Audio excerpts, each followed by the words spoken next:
Fjala jonë popullore është që po themi s'ka shtëpi pa sherrë.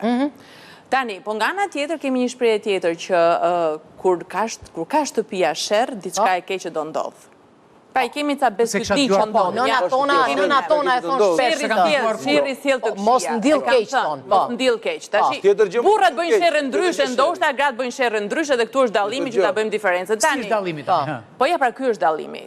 Që nëse besimi im është që sherri nuk zgjidh gjë, pra kur ne kalojmë në sherr ose të paktën se si unë e kuptoj sherrin, se duhet të përkufizojmë sherrin, është diçka e cila është konfliktuale dhe shkon në pikën që është kacafytje dhe nuk ka asnjë predispozitë për të dëgjuar tjetrin.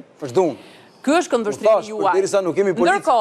Nëse ti na sjell policin në dhunë, kacafytja është tjetër. Ka të mira sherri, unë mendoj që kur ka shkuar deri në sherr, nuk kemi as dëshirë për ta kuptuar gjën. Tani, nëse ka nervozizëm në familje dhe kjo është normale, sepse ka nervozizma në familje, kjo është një thirrje për të kërkuar ndihmë. Pra dy njerëz që janë në familje po kërkojnë ndihmë në lidhje me diçka.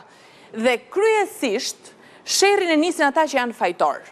Pra ata që ndjehen në faj në pozicion me situatën që ka ndodhur, janë ata që edhe nisin sherrin sepse është mjet mbrojtës. Sulmi është mjet mbrojtës.